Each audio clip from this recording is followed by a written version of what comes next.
आज मैं आपको अपने जीवन की एक छोटी सी घटना जो आज से लगभग 3 साल पहले 2009 में हुई थी बताता हूँ। मैं उस समय एक सेठ जी के यहाँ दुकान पर काम करता था। सेठ जी की दुकान घर के बाहर ही थी।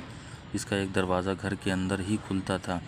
जब मैं नया नया दुकान पर काम करने लगा तो मैं घर के अंदर जाते हुए शर्माता था, पर जल्द ही सबके साथ परिचय हो गया और मैं सबसे घुल मिल गया। अब मैं घर के अंदर जाने लगा। सेठ जी का एक लड़का है जो शहर से बाहर पढ़ता है। सेठ जी दुकान के काम के लिए कई बार शहर से बाहर जाते थे और 2-3 दिन में लौटते थे। सेठ जी एक बार दुकान के काम से बाहर गए। मैं दुकान पर अकेला था। उस दिन रविवार का दिन था। रविवार को दुकान जल्दी बंद कर देते हैं, तो मैंने भी दोपहर 12 बजे दुकान बंद कर दी और चाबी देने सेठानी के पास गया।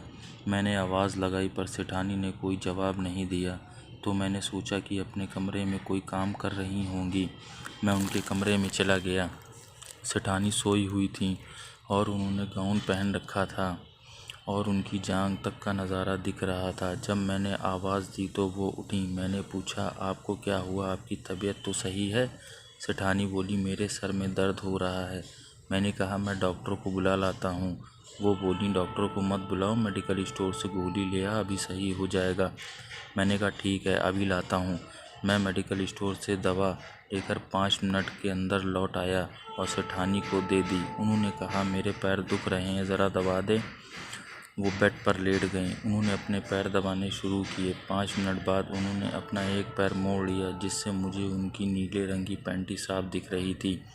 ये मैं धीरे धीरे पैर दबाते हुए कई बार हाथ घुटनों से ऊपर ले जाने लगा। उन्होंने मुझसे कुछ नहीं कहा, तो धीरे धीरे कर मैंने गाउन को ऊपर कर दिया, जिससे कि मुझे उनकी पैंटी साफ दिख रही थी। तभी मैंने सामने शीशे में देखा कि सेठानी मेरे आँख बचाकर आँख खोलकर मुझे देख रही थीं।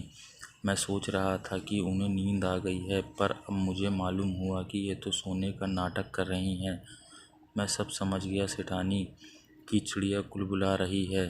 सो मैंने भी देर न करते हुए उनकी जांघों पर हाथ फिराना शुरू किया, और जब कभी कभी मेरा हाथ उनकी चिड़िया को भी छू रहा था, उन्होंने अपने दांतों टांगें फैला दीं।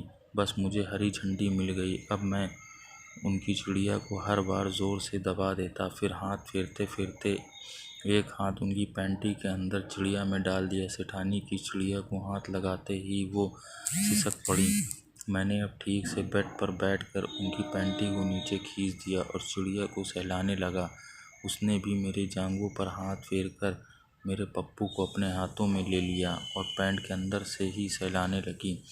मैंने अंतर्वासना पर पढ़ा था कि अगर औरत को गर्म करना है तो चिड़िया को जीभ से रगड़ना सबसे अच्छा तरीका है। तो बिना देर किए मैंने अपनी जीभ उसकी चिड़िया पर रख दी और ज़ोर ज़ोर से चाटने लगा। सेठानी 5 मिनट में पूरी गर्म हो गई और एक बार झड़ गई। अब उसने मुझे बेड पर लेटाया और मेरा पप्पू चूसने लगी। मैंने कभी पहले ना तो किसी को पेला था और ना ही पप्पू चुसवाया था, तो मैं भी 5 मिनट में ही झड़ गया। अब उसने पहले अपना गाउन उतारा और फिर एक एक करके मेरे सारे कपड़े उतार दिए और बेड पर चित लेट गई। मैंने बेड पर चढ़ गया और उसके मम्मों को निचोड़कर अपना अपना पप्पू उसकी चिड़िया के दरार में फंसाकर उसे चूदने लगा। दे धनादन घसों का दौर चला। मैं ऊपर से और सेठानी नीचे से दोनों घस मार रहे थे। लगभग 15 मिनट ज़ोरदार पेलम पिलाई के बाद हम दोनों एक साथ झड़ गए और मैं उसके ऊपर ही निठल हो गया। मैं उसके बड़े बड़े मम्मे मुंह में लेकर चूसने लगा। उसने मेरा पप्पू पकड़ा और चूसना शुरू कर दिया। मैं फिर तैयार हो गया और फिर उसके ऊपर चढ़ गया। 15 मिनट बाद वो चढ़ गई और उसके 5 मिनट बाद मैं भी चढ़ गया। उस दिन मैंने पहली बार किसी को चूदा था। मुझे बहुत मज़ा आया। उस दिन के बाद मैंने बहुत बार उनको पेला। उसने भी मुझे अपना पालतू चोदू बना कर रखा था। कभी कभी तो मैं सेठ के किसी काम से अंदर जाता था और 10 मिनट में सेठानी की पुंगी बजा कर आ जाता था। सेठानी भी मुझे अलग से पैसे देने लगी थी। अगर आपको ये स्टोरी पसंद आई हो तो प्लीज़ इस स्टोरी को लाइक कर दीजिए और चैनल को सब्सक्राइब कर दीजिए, ताकि आपको लेटेस्ट इसी तरीके की पेलम पिलाई वाली वीडियो और स्टोरी मिलती रहें।